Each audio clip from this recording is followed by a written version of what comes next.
السلام علیکم ورحمۃ اللہ وبرکاتہ۔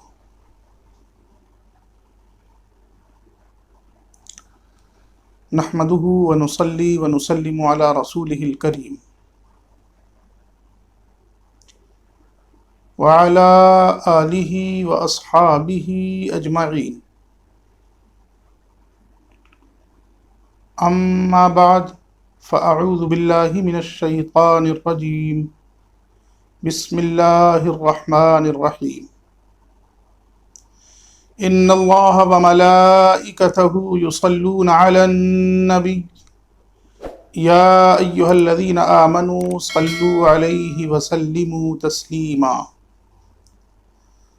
اللهم صل على سيدنا ومولانا محمد وعلى آل سيدنا ومولانا محمد كما تحب وترضى بأن تصلي عليه صلاة وسلاما عليك يا رسول الله صلی اللہ تعالی علیہ وسلم۔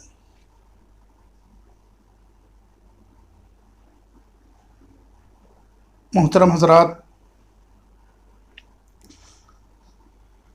آج ہم ذکر کریں گے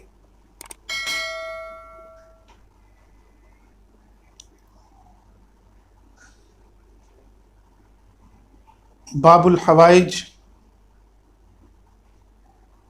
ابو الفضل حضرت عباس علم بردار رضی اللہ تعالی عنہ کا۔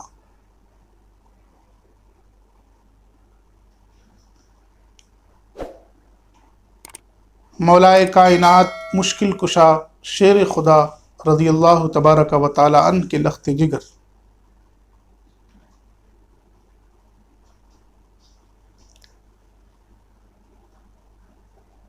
حضرت امام علی مقام علیہ السلام سے انتہائی وارفتگی رکھنے والے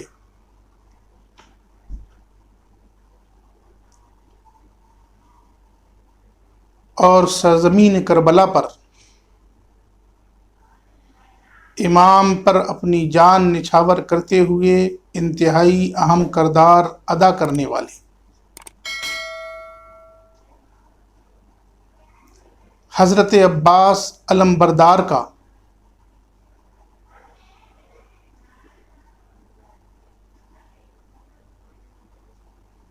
کربلا میں جو کردار رہا ہے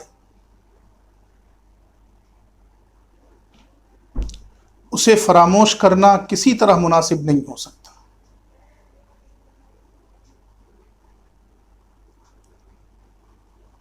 بلکہ اگر محرم میں شہادت حسین کے ساتھ حضرت عباس کا ذکر نہ آئے تو یہ تاریخ کے ساتھ شاید انصاف نہیں ہے۔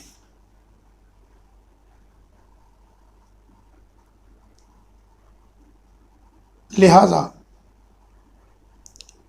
حضرت عباس علم بردار کی زندگی کے وہ گوشے، ان کی حیات مبارکہ کے وہ پہلو جو تاریخ کربلا سے وابستہ ہیں،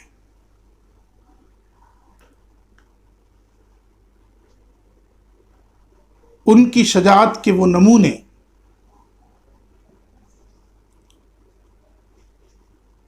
جو انہوں نے اپنے بھائی امام علی مقام علیہ السلام پر جان نچھاور کرتے ہوئے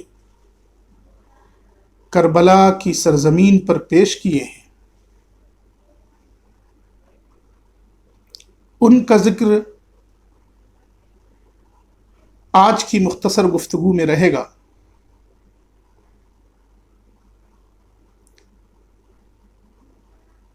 تاکہ ہم یہ سمجھ سکیں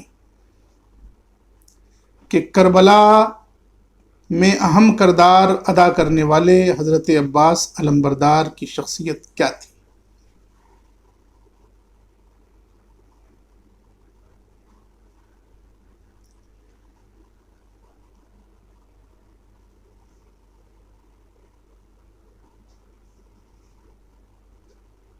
حضرت خاتون جنت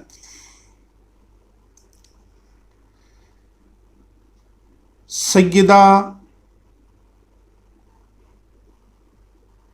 طیبہ طاہرہ بی بی فاطمہ سلام اللہ علیہا جب وصال کر گئیں تو خاندان کے لوگوں نے سوچ سمجھ کر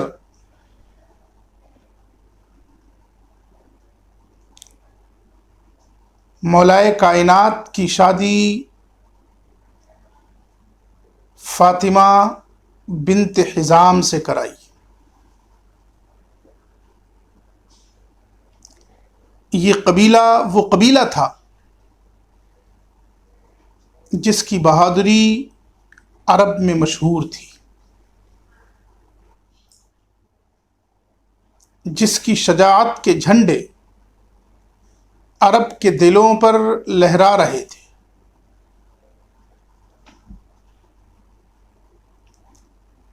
مقصد یہ تھا، اہل خاندان کی خواہش یہ تھی کہ مولائے کائنات کے یہاں اگر کسی بچے کی ولادت ہو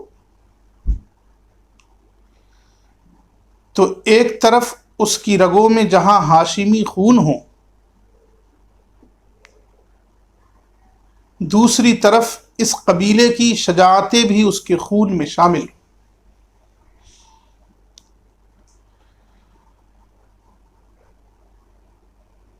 بہرحال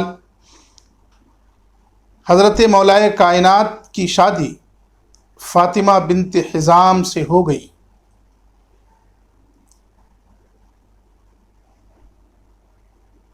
جن سے کئی اولادیں ہیں، ان میں سے ایک حضرت عباس علمبردار ہے۔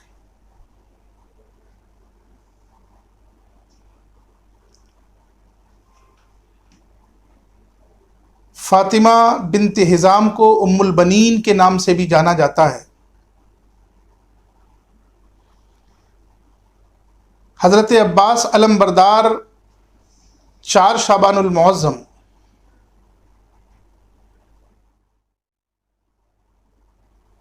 سن 26 ہجری میں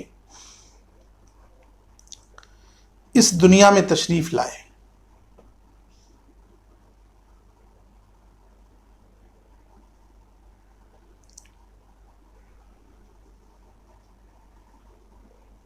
اور آپ نے اس وقت تک آنکھیں نہیں کھولی جب تک امام علی مقام علیہ السلام نے آپ کو گود میں نہیں لیا۔ یہیں سے شروع ہوتی ہے وہ داستان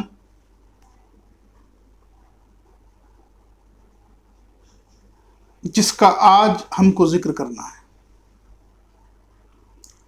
وہ آنکھ جو امام کو دیکھ کر کھلی تھی، بالآخر امام کو دیکھتے دیکھتے بند بھی ہو گئی۔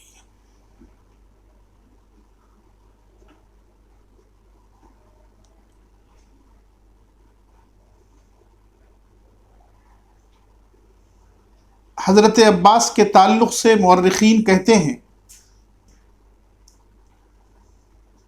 کہ مولائے کائنات نے ان کا نام عباس رکھا۔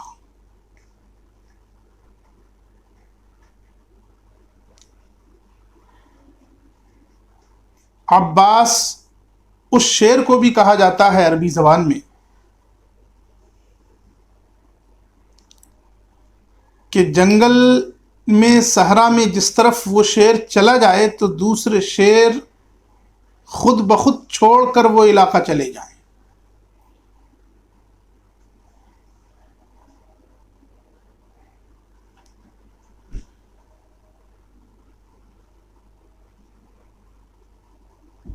جو دشمن کے دانت کھٹے کر دے اس کو بھی عباس کہا جاتا ہے۔ مولائے کائنات باب العلم ہیں، انہوں نے اپنے بیٹے کا نام عباس رکھا۔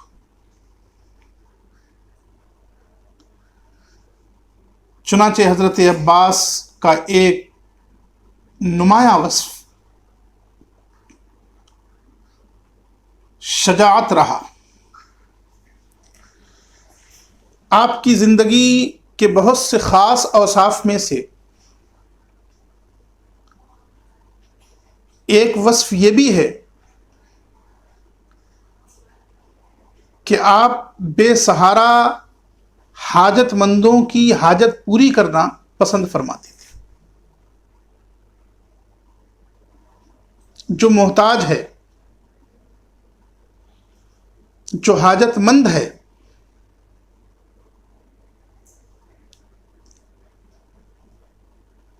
آپ تک اس کی خبر آتی تو آپ خبرگیری فرماتے اور اس کی حاجت کی تکمیل فرما دیتے.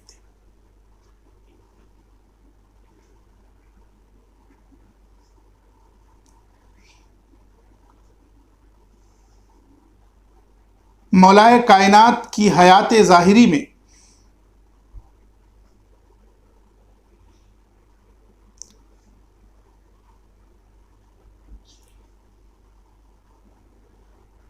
حضرت عباس علم بردار نے صرف 14 سال کی زندگی پائی،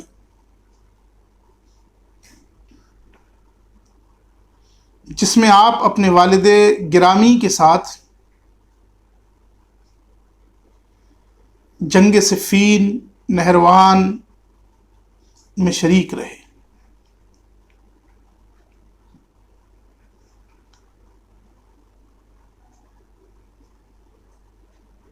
اور وہاں بھی انہوں نے اپنی عمر کے مطابق اہم کردار ادا کیے.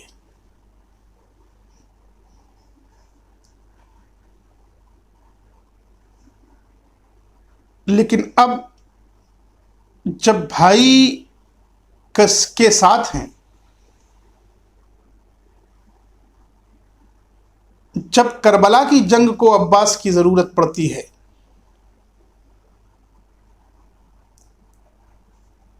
ظاہر ہے کہ اس وقت آپ جوان ہو چکے ہیں.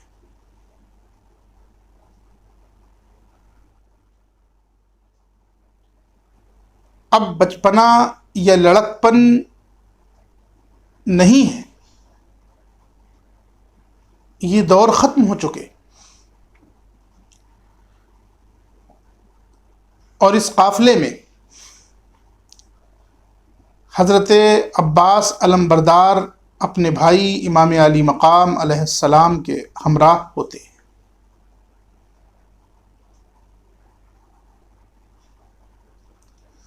محرم الحرام کی 7 تاریخ کو یزیدیوں نے پانی بند کر دیا.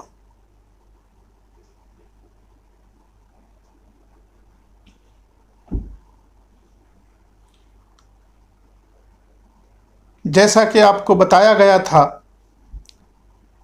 کہ ابن زیاد نے سختی کے ساتھ ابن سعد کے پاس حکم بھیجا کہ امام کے درمیان اور پانی کے درمیان حائل ہو جاؤ، خبردار ان کو پانی کی ایک بوند بھی نہ پہنچ سکے. ابن سعد نے ابن زیاد کے حکم پر عمل کرتے ہوئے فرات کے کنارے پر عمرو ابن حجاج کی نگرانی میں پہرے بٹھا دیے اور انہیں سختی سے یہ احکام جاری کر دیے کہ امام کے لشکر تک پانی نہ پہنچ سکے، امام کے خیموں میں پانی کی ایک بوند بھی نہ پہنچے.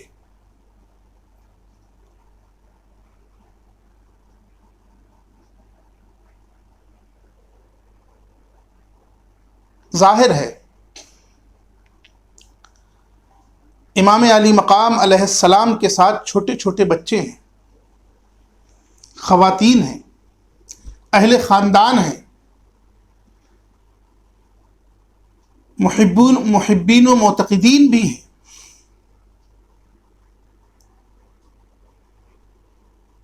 ان چھوٹے بچوں کو پانی نہیں ملے گا تو ان کے والدین کے دلوں پر کیا گزرے گی؟ والدین کے ہوتے ہوئے یہ جب پانی کے لیے تڑپیں گے اور فرات کا کنارہ ہوگا تو ان کے والدین کے دل کیسا محسوس کریں گے؟ ہم صرف اندازہ لگا سکتے ہیں، اس سے زیادہ اور کچھ نہیں کر سکتے۔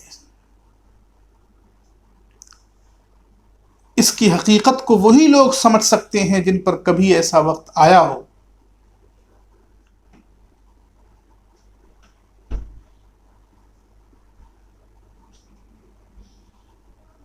عمرو ابن حجاج اپنی فوج کو فرات کے کنارے لگا دیتا ہے، خبردار ان لشکریوں کو یہاں سے پانی نہیں ملنا چاہیے۔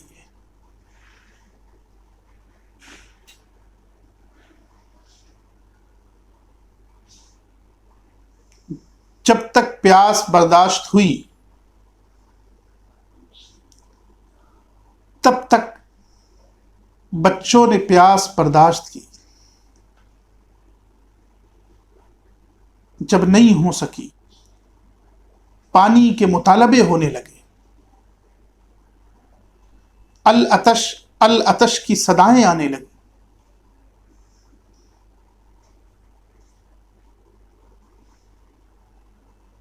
چنانچہ حضرت عباس علمبردار ان بچوں کا بلکنا، ان خواتین کا تڑپنا نہیں دیکھ سکے، اور امام علی مقام علیہ السلام نے ان کو پانی لانے کا حکم دیا۔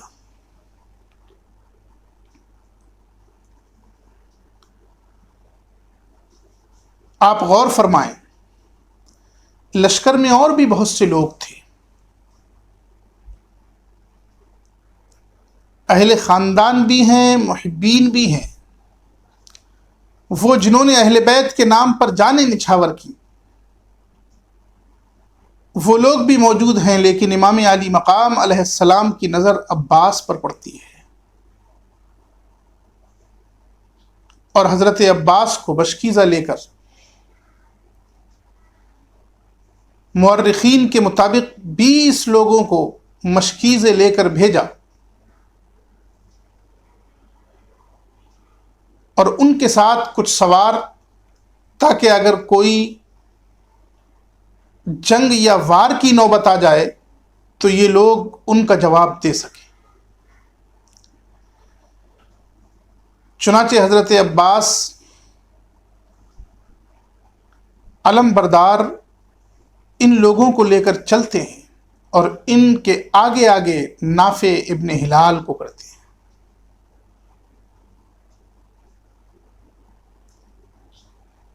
فرات کے قریب جانے سے پہلے عمرو ابن حجاج کے سامنے سے گزر ہوتا ہے۔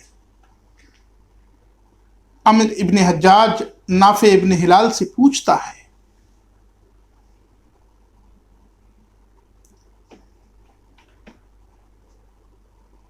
کہاں جا رہے ہو؟ کون لوگ؟ تو حضرت نافع ابن ہلال کہتے ہیں، پیاسے ہیں، پانی لینے کے لیے جا رہے ہیں۔ تو عمرو ابن حجاج کہتا ہے کہ دیکھو یہاں یہ پانی رکھا ہے، تم اپنی پیاس بجھا لو، تم پانی پی لو، تمہیں اجازت ہے، لیکن فرات تک تمہیں نہیں پہنچنے دیا جائے گا۔ قربان جائیے، کیسی محبت تھی، پیاس کا یہ عالم۔ لیکن نافع کہتے ہیں کہ نہیں، ایسا تو نہیں ہو سکتا، حسین لشکر میں پیاسا ہے، حسین لشکر میں پیاسے ہیں، حسین کے اہل خاندان پیاسے ہیں، ایسا کیسے ہو سکتا ہے کہ میں پانی پی لوں اور امام علی مقام علیہ السلام بغیر پانی کے رہیں۔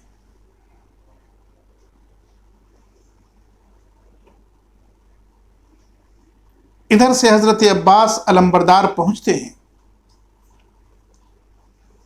اور آگے بڑھ جاتے ہیں.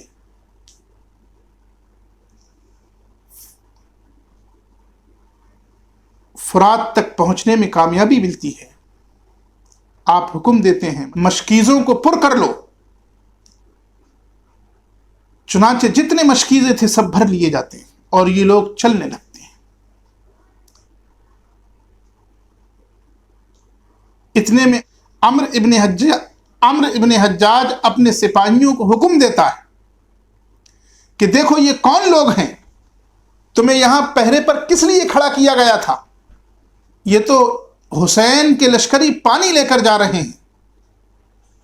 اور سپاہی حملہ آور ہو جاتے ہیں. جب سپاہی حملہ آور ہوتے ہیں تو پر حملہ کرتے ہیں، اور اس جوابی حملے کی وجہ سے وہ لوگ سہم جاتے ہیں. یہ ہے وہ واقعہ جو مورخین نے لکھا ہے کہ کربلا کی جنگ شروع ہونے سے پہلے حضرت عباس علمبردار ایک مرتبہ پانی لانے میں کامیاب ہو گئے.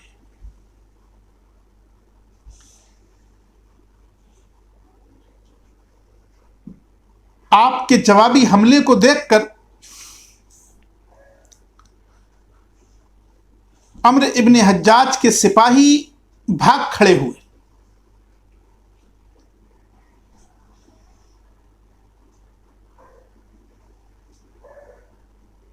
بلکہ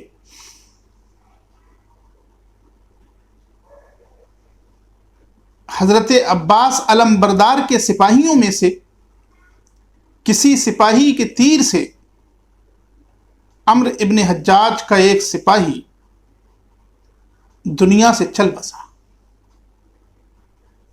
آج جس پر غور و فکر کرنا ہے وہ یہ ہے کہ حضرت عباس علمبردار کی شخصیت کیسی شخصیت تھی، ان کے حوصلے، ان کی شجاعت کی بلندی کیا تھی کہ امام علی مقام علیہ السلام نے پانی لانے پر ان کو متعین کیا، عباس تم جاؤ، اب یہ کام تم ہی کر سکتے ہو، تمہارے علاوہ کوئی نہیں کر سکتا. تم جاؤ اور مشکیزیں بھر کے لاؤ.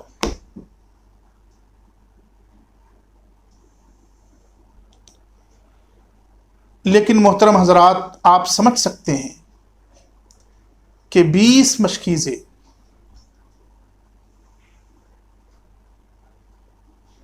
اور تقریباً 80-85 لوگ کتنا پانی آ سکتا ہے اور کتنے دن گزارے جا سکتے ہیں.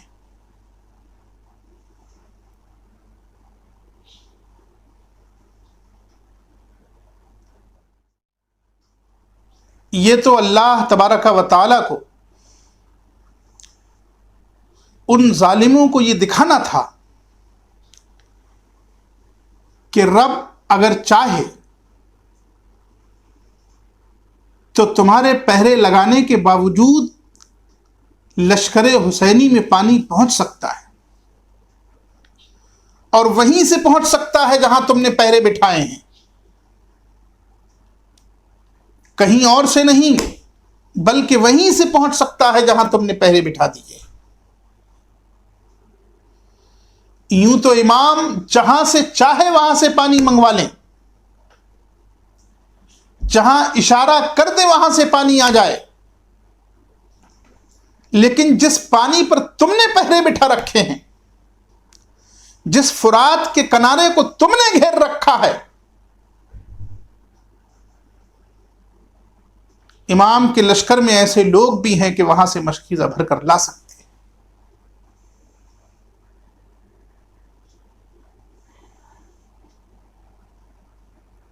جب حضرت عباس علمبردار پانی لے کر خیموں میں پہنچے، لوگوں نے اس پانی سے اپنی پیاسیں بجھائیں، اپنی زندگیاں بچائیں. اس سے زیادہ اور کیا ہو سکتا تھا؟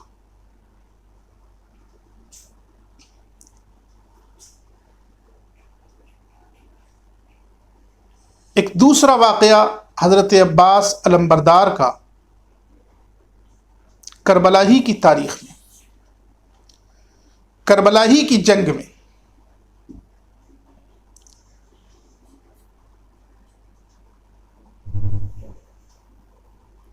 کل آپ نے سنا ہوگا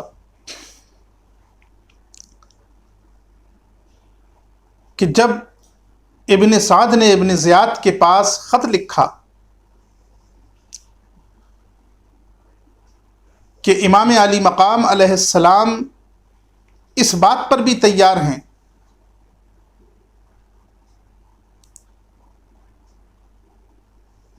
کہ میں اللہ تبارک و تعالی کی روئے زمین کے کسی گوشے پر بھی جا کر اقامت اختیار کر سکتا ہوں، اور ابن سعد یہ سمجھا کہ شاید ابن زیاد راضی ہو جائے،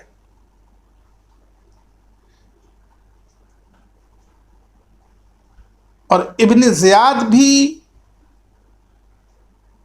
اسی طرف جانا چاہتا تھا، لیکن شمر نے حالات بدل دیے۔ شمر نے ابن زیاد کو ورغلانا شروع کر دیا، جس کے نتیجے میں ابن زیاد نے پانی بند کروا دیا،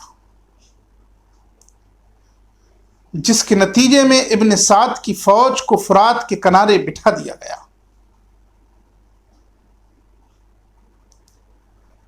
یہی ایک دوسرا چھوٹا سا واقعہ ہے، جب شمر ابن زیاد کو ورغلا رہا تھا، امام علی مقام سے جنگ کرنے پر اکسا رہا تھا،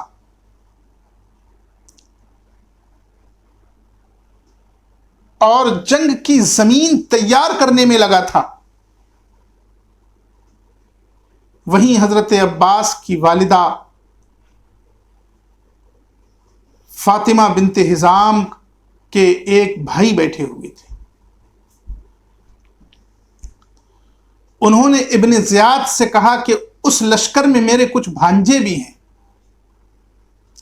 چونکہ حضرت عباس کے ساتھ ان کے بھائی لوگ بھی تھے، حضرت جعفر، حضرت عثمان، حضرت عبداللہ۔ ابن زیاد ان کے لیے امان لکھ دو، ان کو امان دے دو، وہ اس لشکر سے نکل آئیں، ان کے لیے امان ہیں۔ ابن زیاد نے اپنے کاتب سے امان لکھوا دی۔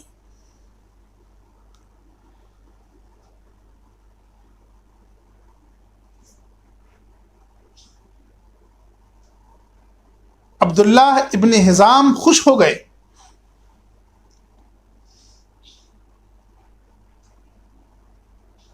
اور اپنے غلام کو بلا کر فوراً وہ امان نامہ بھیج دیا کہ جاؤ میرے بھانجوں کو یہ بتا دو کہ تمہارے ماموں نے تمہارے لیے ابن زیاد سے امان چاہی تو تمہیں امان مل چکی ہے، تم لشکر سے نکل آؤ۔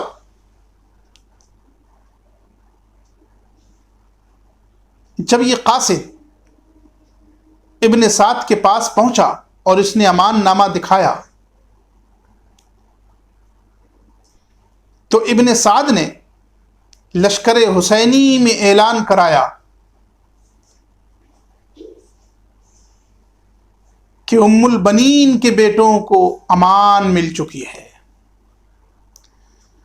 عباس اور ان کے بھائیوں کو امان مل چکی ہے، وہ لشکر سے باہر آ جائیں، ان سے کسی طرح کی کوئی جنگ نہیں ہوگی۔ مطلب صاف تھا، ہم حسین کے خون کے پیاسے ہیں، اگر ان کو چھوڑ کر یہ چاروں لوگ آ جاتے ہیں تو ان چاروں سے کسی طرح کا کوئی تعرض نہیں کیا جائے گا۔ لیکن غور فرمائیے اسلام کے اس بطل جلیل کی شہادت پر، اسلام کے اس بطل جلیل کی شجاعت پر حضرت عباس کا جواب سنیے، حالات دیکھیے، اور پھر سوچئے کہ ان کا اسلام اور ان کی محبتیں کیا تھیں۔ انہوں نے امام علی مقام کو کتنے قریب سے دیکھا تھا، انہوں نے امام علی مقام کے مراتب کو کتنا سمجھا تھا، بات ختم ہو گئی تھی۔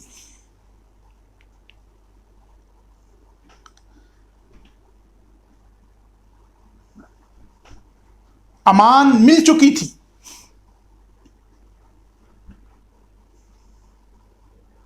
لیکن حضرت عباس جواب دیتے،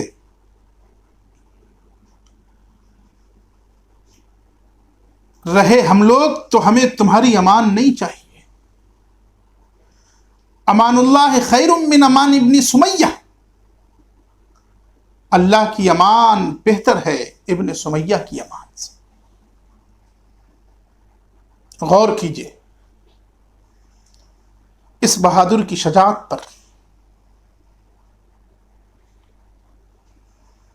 اور یہی جواب حضرت عباس نے صرف اس غلام کو نہیں بلکہ جب شمر آیا، جیسا کہ آپ کل سنیں گے انشاءاللہ، اور شمر نے یہ اعلان کیا کہ ہمارے بھانجے کہاں ہیں، ان کو اس لشکر سے نکالا جائے، ان کو امان مل چکی ہے، تو حضرت عباس شمر کے مقابلے آ کر کہتے ہیں، حضرت جعفر، حضرت عبداللہ کی ہمت نہیں ہوتی، حضرت عباس کہتے ہیں جواب دو۔ آپ غور فرمائیں، وہ جو ایک دوسری زمین پر، اپنے وطن میں نہیں دوسری زمین پر محصور ہیں، جن پر پانی بند کر دیا گیا ہے، ان کی شجاعت کا اندازہ لگائیے۔ وہ کہتے ہیں جواب دو شمر کو، یہ اگرچہ بدکار ہے لیکن تمہارا ننہالی رشتہ دار ہے، اس لیے اس کو جواب دو کہ شمر ہمیں تمہاری امان نہیں چاہیے، ہم اللہ کی امان کو تمہاری امان سے بہتر سمجھتے ہیں۔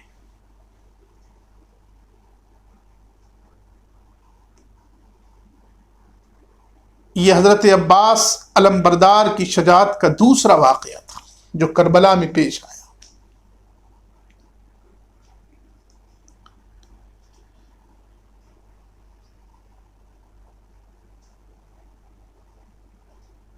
اسی طرح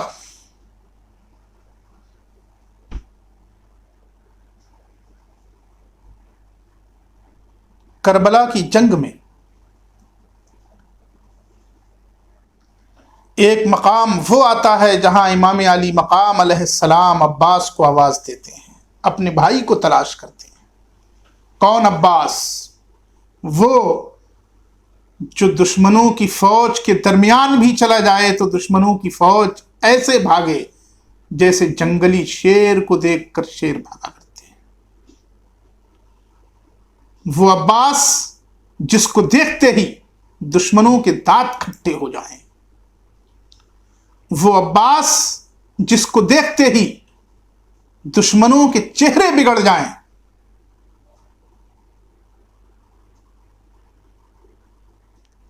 یہ موقع وہ تھا جہاں امام علی مقام پر جان نچھاور کرنے والے، امام علی مقام کے محبین، مورخین کے مطابق 4 لوگ تھے جو جنگ کرتے کرتے صف اعداء میں بہت اندر تک چلے گئے، اور پھر دشمنوں نے ان کو گھیر لیا، اپنے نرغے میں لے لیا، ان پر چاروں طرف سے تیر برسانے لگے، ان پر وار کرنے لگے۔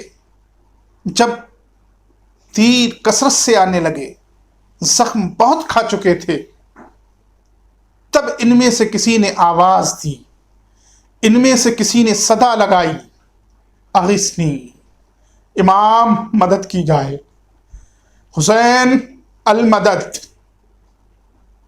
تب حسین نے کہا عباس کہاں ہیں؟ بھائی کو بلاؤ۔ حضرت عباس کو بھیجا گیا، حضرت عباس جاتے ہیں اور دشمنوں کی صف کو چیرتے ہوئے، دشمنوں کے اس ہجوم کو چیرتے ہوئے وہاں تک پہنچ جاتے ہیں، اور ان 4 کی حالت جب حضرت عباس ملاحظہ فرماتے ہیں تو زخم اتنے ہو چکے ہیں کہ وہ خود سے آ بھی نہیں سکتے تھے خیمے تک۔ حضرت عباس علمبردار ان کو بچانے کی کوشش کرتے ہیں، لیکن جب یہ یقین ہو جاتا ہے کہ اب اگر یہ بچ بھی گئے، اب اگر ان کو میں لے بھی جاؤں، ان کو خیموں تک پہنچا بھی دوں، تو ان کے اتنے زخم لگ چکے ہیں، شاید دنیا میں یہ کچھ ہی وقت اور گزار سکتے ہیں۔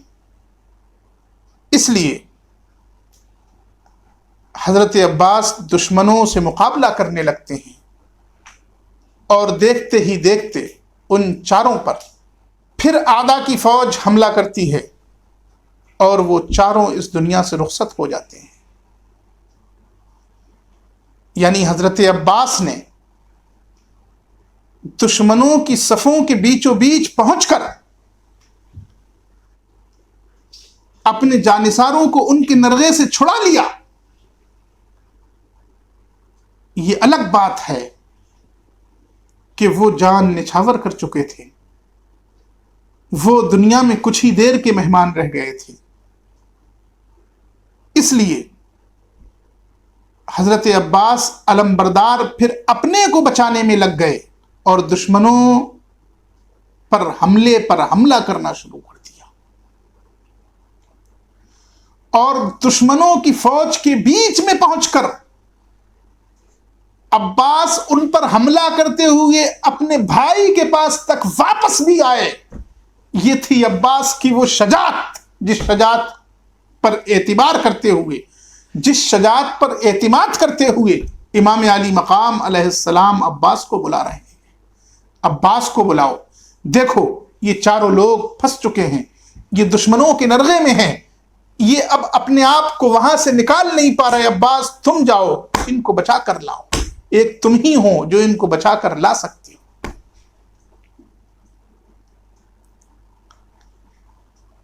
یہ تین وہ مقامات ہیں جو حضرت عباس علمبردار کی شجاعت کے لیے کافی ہے۔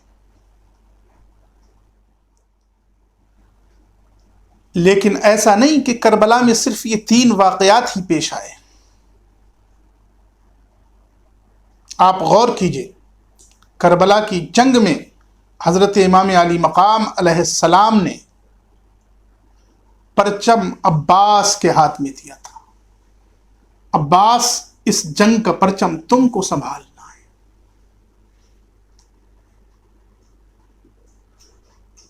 تو امام علی مقام نے جس کے ہاتھ میں کربلا کی جنگ کا پرچم دیا تھا، جو جنگ ہمیشہ کے لیے حق و باطل کے درمیان امتیاز کا نشان بنی، جو جنگ یزید کو یزید اور حسین کو حسین ثابت کر کے رہی، جس جنگ نے یہ بتا دیا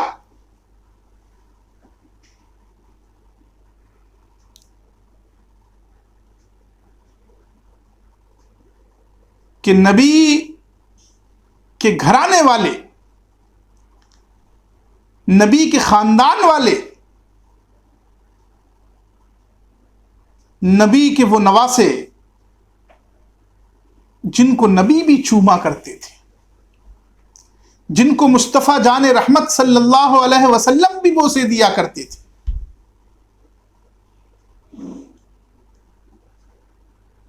اگر وقت آئے تو وہ حق و باطل کے درمیان امتیاز کی لکیر بھی کھینچ سکتے ہیں۔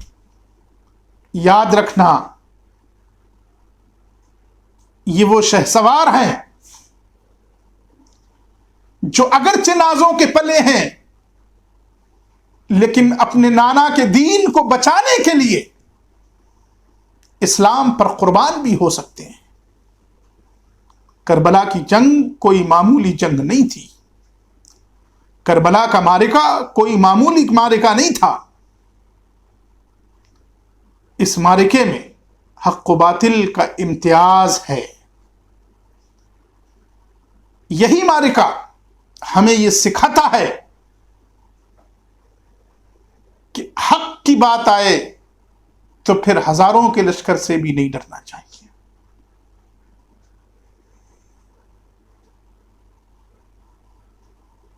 تو حضرت امام علی مقام علیہ السلام نے حضرت عباس علمبردار کو اس لشکر کا پرچم عطا فرمایا، عباس یہ تمہیں سنبھالنا ہے۔ اس کے علاوہ جنگ کے دوران جو پانی لانے کا واقعہ حضرت عباس علمبردار کا مشہور ہے، وہ تو آپ جانتے ہی ہیں۔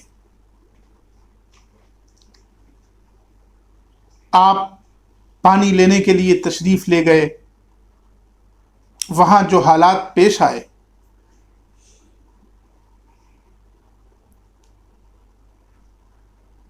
اور آخر کار حضرت عباس علمبردار نے اپنے بھائی امام علی مقام علیہ السلام پر اپنی جان نچھاور کر دی۔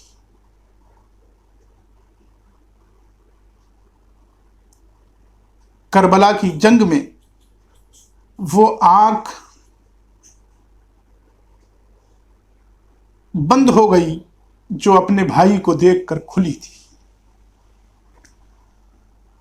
کربلا کی جنگ میں وہ آواز خاموش ہو گئی جو اپنے بھائی کی ہر آواز پر لبیک کہتی نظر آئی۔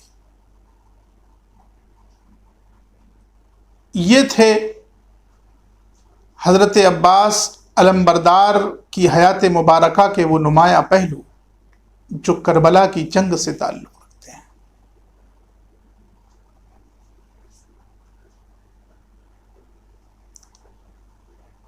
اور ان پہلوؤں سے ظاہر ہوتا ہے کہ حضرت عباس علمبردار کی شجاعت کیا تھی، ان کی شخصیت کیا تھی، انہیں امام علی مقام نے کتنا سمجھا تھا اور امام علی مقام کو انہوں نے کتنا سمجھا تھا۔